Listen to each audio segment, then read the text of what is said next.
What's going on, y'all? So listen. What's going on, y'all? If I'm a little perspiring, okay, a bitch was had a drink or whatever. Alcohol always make me hot. I don't know why. It makes me hot and it makes me want to go pee all the time. It's like a natural fucking diuretic. But anyway, moving on from that. How y'all feeling? How y'all doing? We are back for a whole new season of Black Ink Crew Chicago. Season 4, episode 1, the takeover began, okay? Let's just set some ground rules on this shit because it seems like Black Ink Crew Chicago get a lot of people up in their motherfucking feelings, and I ain't the one. Okay, I say what I say, and I mean what I mean. All right. And a lot of the viewpoints that I'm coming from, I have to realize that a lot of y'all, not even a lot of y'all, but some people don't look at things the way that I look at things in a business perspective. I went to school, got my business degree. That's what I got my bachelor's in, and um, I just see a lot of stuff that this guy is doing that ethically he could get fucking sued for. And the only reason why a lot of this stuff is happening right now is because it's on TV and it's not 100% real. Okay. Ryan and already came out and said some shit about the stuff not being real. How, VH1 put them together or whatever the fuck. Somebody told me that a lot of the stuff that's in the shop, that's VH1 stuff. So, okay. That's why they went on ahead and did that. But, I just want all of us to be respectful to one another. Everybody's going to have a difference of opinion, but understand where I'm coming from with my stuff because of the business background that I have. And it's just common sense for me because I just feel like a lot of stuff that Ryan did is bitch made. I'm about to put this out on the forefront.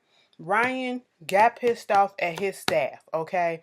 Ryan pulled the biggest bitch made move ever on TV right about now, and that is you get into it with people. And if you started off the episode, he running and all that shit, and he talking about, he started Nine Mag with the money that his sister gave, and he brought people that didn't even know each other together to fill the void of the family that he was missing. Bitch, let me fix my eyebrows. Okay, so he brought it together to try to fill a void of the family that he was missing. So he did not start a business just to have a business and to make money and for it to be 100% successful. He started this so-called business for a fucking family. Okay, baby, take your ass to the YMCA for that shit. Okay, get you a little brother, little sister program. Okay, so if you want to find a family so bad, you cannot put personal all the way up into business life because it is not gonna fucking work. And as you see, you are the fucking downfall of your own self. And when I say that because people was arguing with me because I left this comment on the trailer for this on VH1, and I said, if this was in the real world, this wouldn't be happening, okay, without consequences. Ryan cannot get away with what he did, all right? And when I'm saying that, I'm saying when they came to the shop and the stuff was, tore down and then a bullet hole up in the wall, I don't care who owned that shop. He don't own that shop, so he can get fucking sued by the fucking business people who own that building for damaging the property. Okay, unless VH1 is about to pick up that tab, he can get sued for that. Why the fuck would you come up in there and just fuck up a building that you're leasing? Leasing does not mean that you own, and he did not say own to lease. I mean lease to own or whatever. He said he decided not to renew the lease, so therefore he out of that bitch. Okay, but see what he fucked up for me is you doing all this stuff and legally and business wise. That's not a good look. That's not a fucking good look. I wouldn't want to work with somebody who don't know how to control their employees, who don't know how to control their business and separate their personal from their business. It's okay to be cool with your employees, okay? But to start a business off, if you ain't really family, if y'all didn't grow up together, whatever, you can't be so, oh, I'm looking for a family. I'm looking for a family. That shit don't never work out. Case in point, look at this shit. Case in point, look what happened with Caesar and Puma and oh shit in them, okay? All that stuff happened. But you can get in your feelings over stuff that you put out. You set the example and you set the tone, Ryan, okay? And I'm not trying to put it all on Ryan, but he is the head. Y'all like to say he the boss or whatever. We established that he is the one that's paying the rent on that damn thing. They rent the booth and stuff like that. They paying money to him and all that shit. But he technically is their boss. So therefore they should be doing what he say. And he's more so focused on partying and doing all this other stuff and his family shit that got away from him of being an actual boss, meaning putting down the law and the rules in the fucking shop. No this, no that, no that. He probably started that off in the beginning and became so lax and said fucking himself. Now he getting all in his feelings because they actually doing what they see you doing. Okay? You allowed them to act like fucking, trash ass people up in there. You allowed them parties to happen. You allowed all that trash to happen, okay? You got so fucking personal with these people or whatever, that y'all claim that they just VH1 put together, whatever the fuck. You done made it seem like it was so fucking personal and family based that when they fucked up, you couldn't really just go ahead and fire them or discipline them, like give them a suspension and write them up and all this shit. No, you let that shit build up and you see what is happening because you see that you fucked up because you did not set the fucking tone right. You did not go through with what a real boss does, okay? And so therefore, instead of just sitting down and saying, listen, this is what's happening because I'm not happy with what's going on, you couldn't even sit down with them man to fucking man, woman to man, and just have a goddamn business boss and employee relationship. Hell, you couldn't even have a fucking friend and friend relation conversation with them. That's fucked up. And the whole reason why you doing all of this is because these motherfuckers didn't side with you with the cat situation because you was fucking lying. Because you was fucking lying. You fucked that bitch while you was fucking Rachel. So the fuck what? That bitch was not lying. She ain't finna ruin her fucking reputation over your ass. You trying to save face. And so therefore, because they didn't 100% side with you, you throw a little fucking big ass pussy ass temper tantrum and you just leave and you don't tell them nothing. You leave for weeks. So where the fuck was they tattooing at? Okay, y'all need to. That's another hole in the story. They up there talking about they don't know where they gonna be tattooing at and all this stuff, and having Van to go talk to Brian after he been avoiding. You don't do shit like that. Okay, especially when you playing with people money. You don't do shit like that. Okay, you can get fucking sued. You hear about these companies who just pack up and don't tell their employees nothing. Them motherfuckers get sued. Okay, you cannot do shit like that and get away with it. But since this shit fake as fuck on TV, that's why they getting away with this shit, because VH1 probably covering the cost. Okay, any other time this wasn't happening, this would not be happening. And then Van going out there to talk to him, and he's like, you turned your back on me with all them hoes and all this stuff. And I said, so now they hoes because they didn't agree with the way that you handled the situation.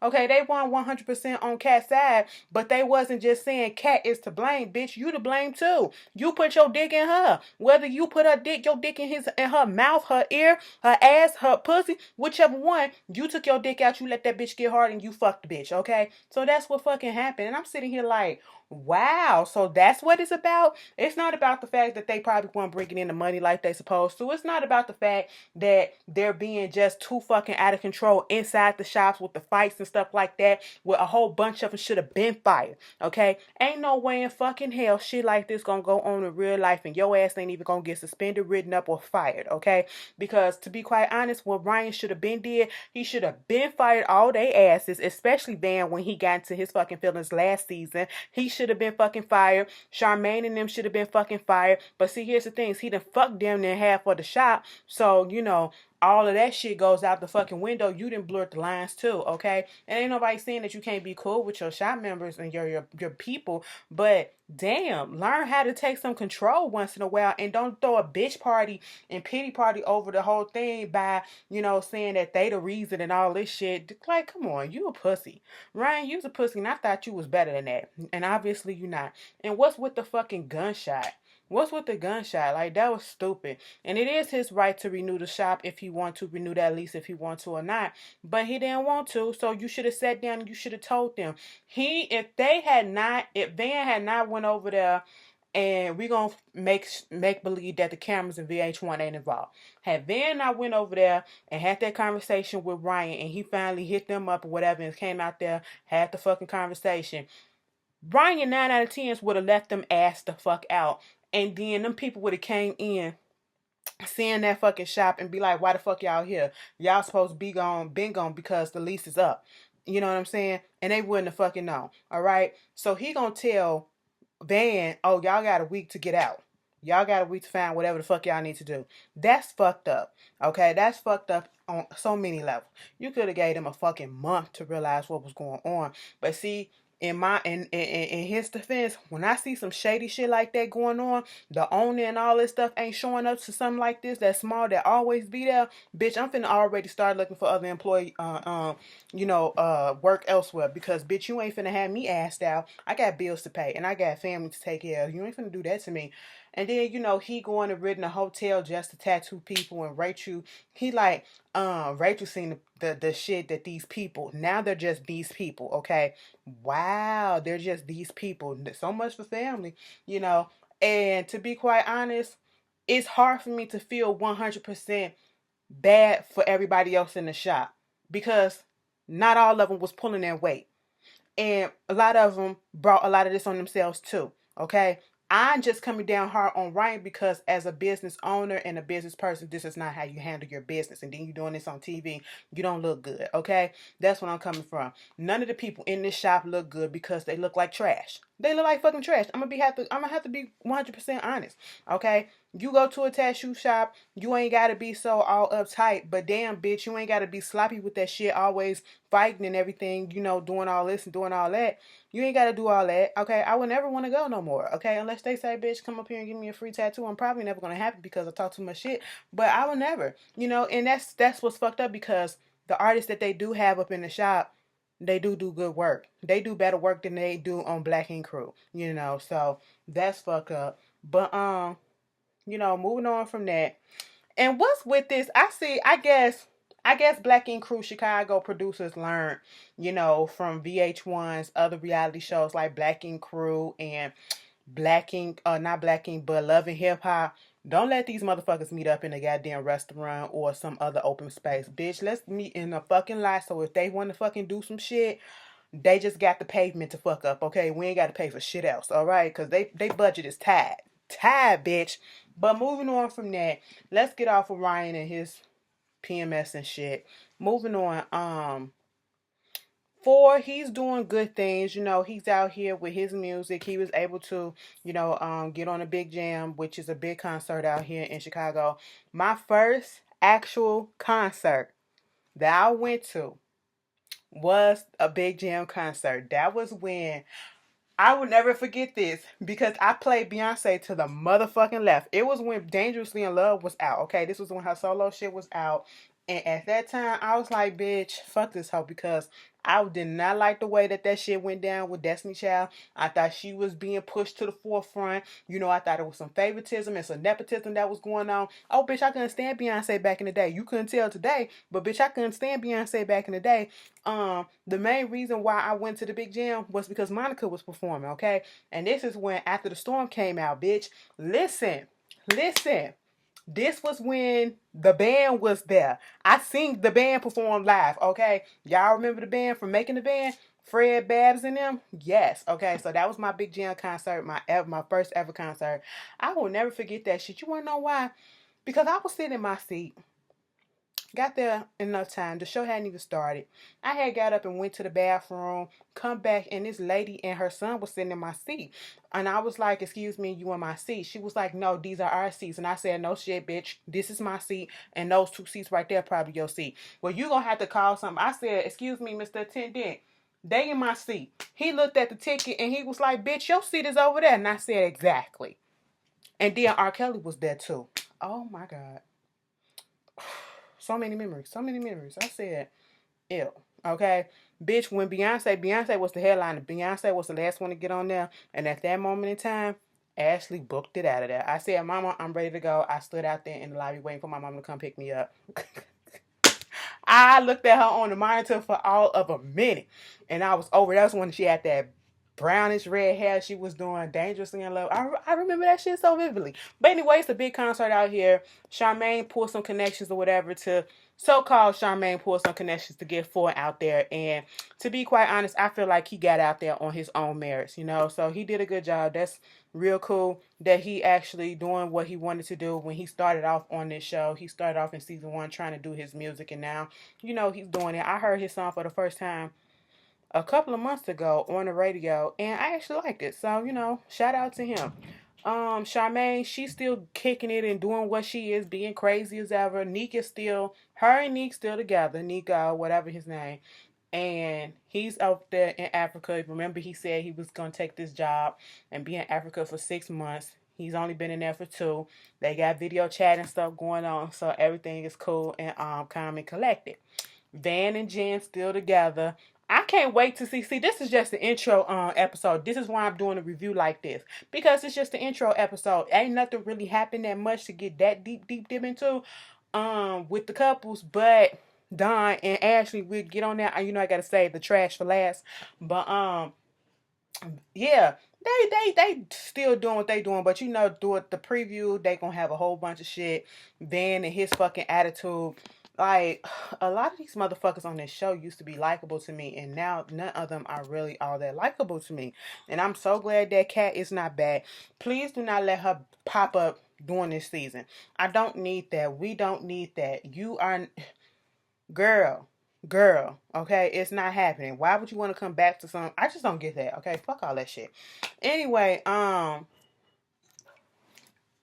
Charmaine was throwing like this little sipping paint thing, whatever. And you know, what's the girl? What's the little Latina girl? Whatever. She was over there and they was just talking. And she was like, oh my God, y'all, wait a minute. Bitch. And it was like, wait a minute, what happened? What happened? Girl, look at this. This is on Don's Snapchat and all that shit. Bitch, when they put that up there, it was the girl giving him head on Snapchat. Now let's go back, because when that shit broke, somebody hit me up. I remember the day when that shit happened. Somebody hit me up on Twitter and said, bitch, are you following Don on Snapchat? Please go on Snapchat and see his shit. And I looked and I was like, first of all, I'm not following him. Imagine he followed me. We follow each other on Twitter. Don't ask me why, but we do. I talk so much shit about his ass because of his fuckboy ways. He could be a decent dude, but I gotta call you out on your bullshit. And you ain't nothing but bullshit when it comes to this cheating and can't keep your dick to yourself. Maybe you should just be fucking single, okay? And then you'll be free to do whatever the fuck it is that you want to do, all right? Bitch, that day when that happened, I tried to find him on Snapchat. It just wasn't working for me. So I just put the shit in on Twitter, because you know they gonna go ahead and snatch that video, okay? Because they hurried up and took the video down. And then I seen the video and I was like, this bitch was literally just, I said he had a nice ass piece. I was like, all right. I mean, I understand why Ashley was probably staying around. You know, she had him, he had her digmatized and all that shit. And oh girl, I said, wait a minute, is this bitch handcuffed? This bitch is handcuffed. I said, well, shit, bitch, okay, you know. And he had the socks on. I remember the white socks and everything. And I was just like, Jen and them or whoever, who the fuck fucks with socks on? That's uncomfortable, bitch. You know, I seen some shit. I used to look at some certain type of porn. They be fucking with the socks on. And I'm like, you standing up on the fucking floor and you sliding up out the goddamn socks, bitch. Take the fucking socks off, okay? So you could fucking grip that motherfucker, okay? But anyway, to each his own. You know, moving on from that. I gotta hurry up because Queen Sugar about to come on. And so what happened after that is everybody is seeing it. I remember when that shit broke, and then he gonna have to come out talking about something. It was his homeboy who was fucking somebody who accidentally uploaded it on his Snapchat account.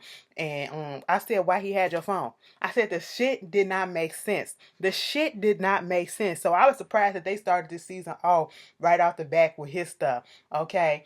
And so when that happened,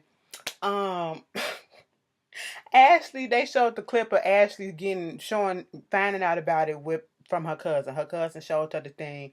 The cousin ain't shit, okay? When Ashley was sitting in that hotel room talking about the whole thing, you know, she was like, I don't know what's wrong with him. I said, girl, she wanted to laugh so bad, like, bitch. It looked like the cousin wanted to tell her, bitch, we told you this shit. You dumb as shit, okay? Ashley whole thing is she thought that he would stop doing the shit that he was doing once they got married. I said, just be niggas and mother bitches don't respect vows these days. Niggas and bitches be cheating all up and down their relationship. Why would you think that that's gonna stop once they get married? No, okay, you could put that in your mind, but it's not gonna happen. That it was a little fucked up, you know, to see the baby, little Don DJ, you know, asking for daddy and all that stuff. Ashley and her fake crying, you know, they already rehearsed this shit. She was like, I was like, girl, get out of here. But, you know, she wanted to go in the house and get all her shit. And she just, and then you publicly embarrass me and the world knowing and looking at me like I'm crazy. Bitch, we been telling you this shit. We been telling you that Don wasn't shit. You are crazy. And on that preview, when it showed that she was confronting another bitch that's supposed to have been pregnant by Don, I said, and you calling her all type of tramps and hoes and she should be ashamed. No, bitch, you look dumb. You look dumb confronting a side bitch when you should just say, fuck this nigga, okay? Because he ain't shit and he ain't worth it. He wasn't shit season 1 when he fucked Charmaine in the fucking bathroom and he lied about it and tried to put it all on her. And you still stood up and defended her, defended him, and fought this bitch. Then he fucking cheated on you the night before y'all fucking got married. Okay? Come the fuck on. Come the fuck on. And he's just been doing it and doing it and doing it well, apparently. Okay? And you up here want us to feel sympathy for you? I feel no sympathy for her. I feel she's the dumbest bitch on reality TV right now when it comes to this shit. Because why? You had so many fucking warnings. I guess, that first, that second, that third, that fourth, that fifth time that he cheated wasn't enough for you. I guess this your limit. Because as you was talking to your cousin after he done came over trying to say, I'm losing my family and all this stuff. Nigga, if you didn't want to lose your family, you would have kept a dick in your pants, okay? That's all that is. And, being so dramatic with the not gonna cry looking shit. I was like, put Mary J. Blige on. I'm your lover and your secretary. Working every day of the week. Hey! Listen, you just don't know. They was riding around in that car and she was contemplating life and all that shit. They put that camera down on the fact that she took her ring off, okay? And I had to rewind it a couple of times and I was like, why does it look that way? Baby, it looked like that ring was smuggling and snuggling and snuffing the life out of the finger and the circulation in her finger. I said, why is that indentation looking like that? After 2 years, I understand, but shit. Damn, I know it leaves a mark, but it looked like it was embedded in her goddamn skin. But basically, that was the episode, y'all. If I missed something, y'all put it down in the comments. And if you understand where I'm coming from, like, I know some people gonna be like, oh, well, they had it coming. Yeah, them motherfuckers had it coming. But it should have happened a while ago, and it should have happened in a different manner. I just didn't like, I'm not mad at him for not wanting to fuck with them. I'm mad at him and his role in it, in the way that, I'm talking about Ryan, the way that he went about, trying to stop them, getting away from them and not speaking to them. I felt that was really pussy. But y'all tell me how y'all feel. If I missed something, let's put it down in the comments. And I'll see y'all later on tonight for Queen Sugar. Peace.